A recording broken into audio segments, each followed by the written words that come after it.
Good morning Bhaskar. Good morning. అది చెల్లమ్మ కొరచ నీళ్ళివ్వు. ఆయన coffee ఇచ్చేసి. దాహానికి నీళ్ళివ్వు, తర్వాత కాఫీ ఇద్దు. సరే, ఇలా ఇవ్వు, నీళ్లు తీసుకురా.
సార్, ఈ మెడిసిన్ దేనికి యూజ్ చేస్తారో చెప్తారా? ఇది విటమిన్ మాత్ర సార్. ఇది కళ్ళు తిరిగి పడిపోకుండా ఇచ్చేది. ఇది రక్తవాంతులు అవ్వకుండా ఇచ్చేది. నేను రక్తవాంతులు చేస్తున్నది కురియాకోస్కి ఎలా తెలుసు? సరే, నిన్న కురియాకోస్ డ్యూటీలో ఎలా ఉన్నాడు? బాగానే ఉన్నాడు సార్. తనని చూడ్డానికి ఒక విజిటర్ కూడా వచ్చాడు. ఈయన వెళ్ళి మాట్లాడారు. తిరిగి వచ్చేసరికి చాలా డల్ అయిపోయాడు సార్. హాఫ్ డే లీవ్ వేసేసి వెళ్ళాడు. విజిటర్ ఎలా ఉన్నారో నీకు? ఓ, ఇక్కడికి విజిటర్స్ రాకూడదు కదా. సరే, నేను చూసుకుంటాను. Okay sir.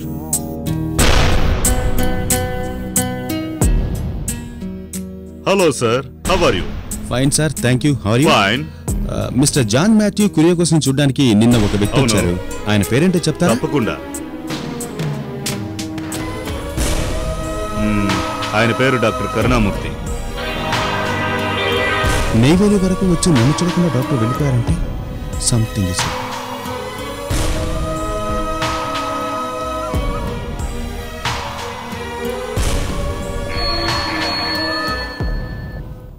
Hello hello, Madras కి ట్రంక్ కాల్ బుక్ అవునండి. చేశారా? అతను లైన్ లో ఉన్నాడు, మాట్లాడండి. Hello, doctor Karunamurthy here. Doctor, ఇవిడ కురియాకోసాను మాట్లాడుతున్నాను. మీరు వచ్చి వెళ్ళిన తర్వాత నేను చాలా కన్ఫ్యూజ్ అయ్యాను. ప్లీజ్ నిన్న చెప్పింది మళ్ళీ చెప్పగలరా?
కాఫీ తాగుతారా?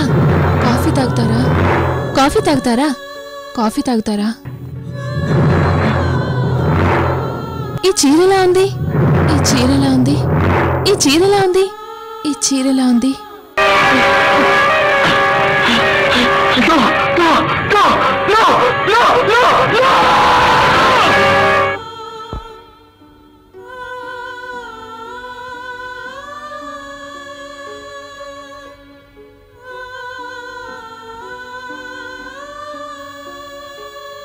ప్రియమైన అంకుల్కి స్టెల్లా రాస్తున్నాను.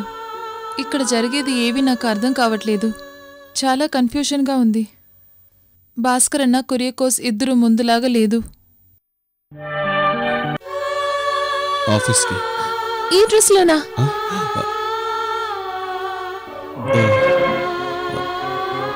సారీ.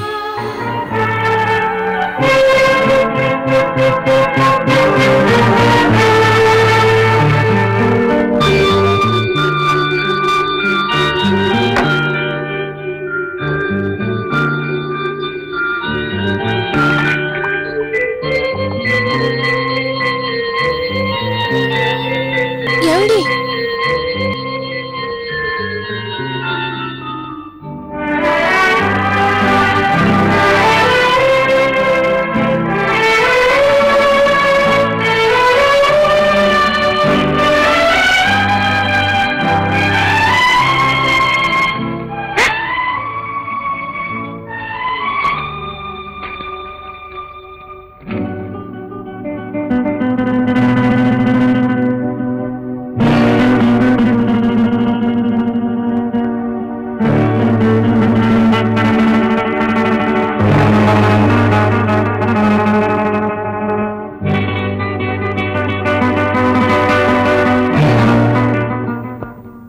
వదినని చూస్తే చాలా పాపంగా ఉంది. నువ్వు ఇలాగే ఉన్నావు, కురియకోస్ ఇలాగే ఉన్నాడు. వదిన ఎప్పుడు చూస్తే ఏడుస్తూనే ఉంది. నేనేం చేస్తాను? అందుకే అంకుల్కి లెటర్ రాస్తున్నాను. నీకు ఇష్టం లేదంటే నేను ఇది చింపి పారేస్తాను. కానీ నువ్వు ఒక ప్రామిస్ చేయాలి. నేను చచ్చేదాకా నువ్వు వదినని ఏడిపించకూడదు.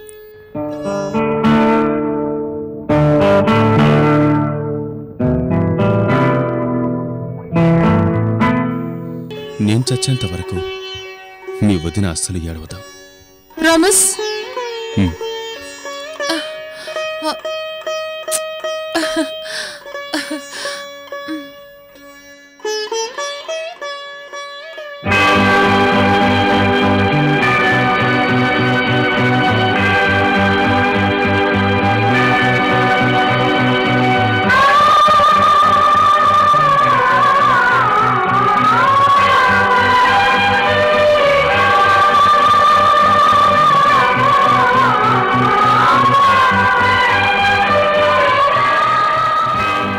కురియకోస్, నువ్వు చర్చిలో కూర్చొని ఎంతగా ఆలోచించినా సరే ఒక శవపెట్టెలో ఒక్కడేలా పడుకోగలరు. అర్థం కాలేదా?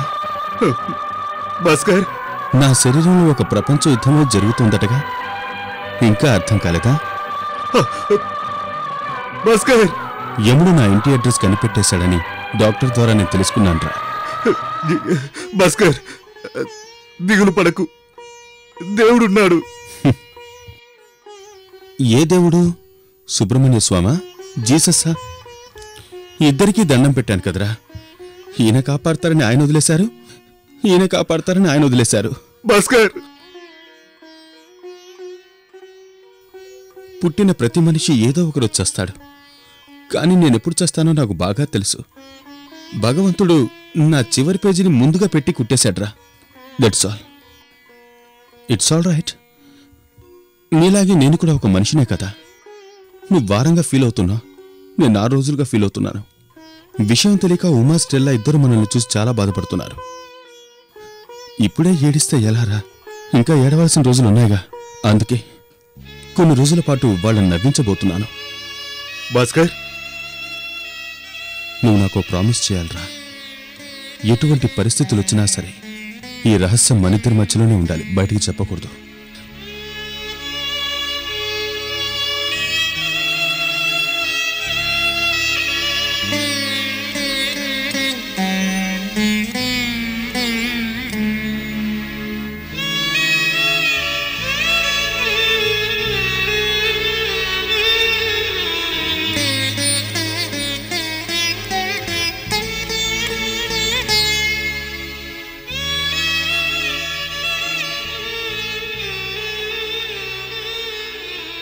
కూర్చో, నాకు అలాంటి మర్యాదలే వద్దు. ఉమా, ఎందుకు ఏడుస్తున్నావు? ఏం లేదు. 5-6 రోజులుగా నేను నీతో సరిగ్గా లేను, అదే కదా?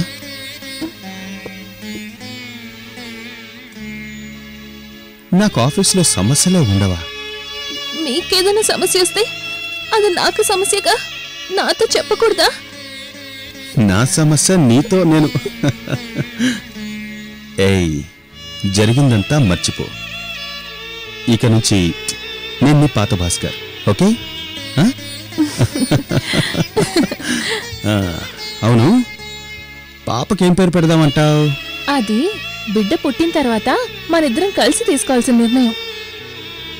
బిడ్డ పుట్టిన తర్వాత మనమిద్దరం కలిసా? వద్దు, ఇప్పుడే పేరు పెడదాం. అబ్బాయి పుడితే మాస్టర్ భాస్కర్, అమ్మాయి పుడితే మిస్ భాస్కర్. బిడ్డ పేరులో మీ పేరు రావాలని అత్యాశ? బిడ్డలోనైనా నా పేరు ఉండాలని చిన్న ఆశ. రా.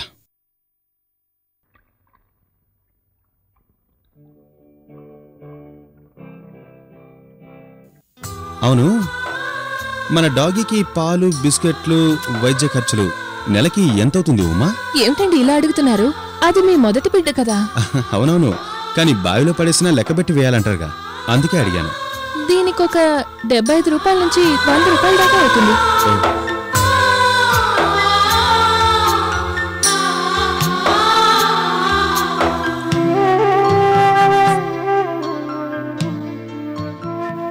మనం ఎక్కడికి వెళ్తున్నాం అండి? మిమ్మల్నేనండి. చెప్తాను.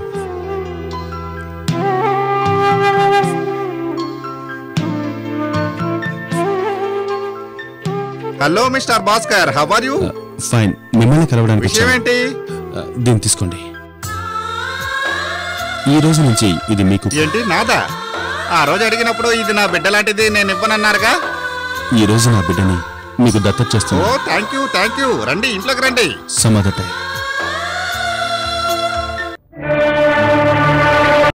ప్రపంచాన్ని గడగడలాడించిన హిట్లర్కి ప్రేమ కథ ఉందా? అడాల్ఫ్ హిట్లర్, ఈ పేరు తెలియని వారు ఉండరు. ప్రపంచాన్ని గడగడలాడించిన హిట్లర్ కూడా ప్రేమలో పడ్డాడంటే మీరు నమ్ముతారా? కానీ ఇది నిజం. క్రూరమైన స్వభావం కలిగిన హిట్లర్ కూడా ఒక అమ్మాయిని ప్రేమించాడు. ఆ అమ్మాయి ఎవరో తెలుసా? హిట్లర్ బాగా ఎక్కువగా ద్వేషించే కుటుంబంలోని ఒక అమ్మాయిని ప్రేమించాడు. 1905వ సంవత్సరం. అప్పటికి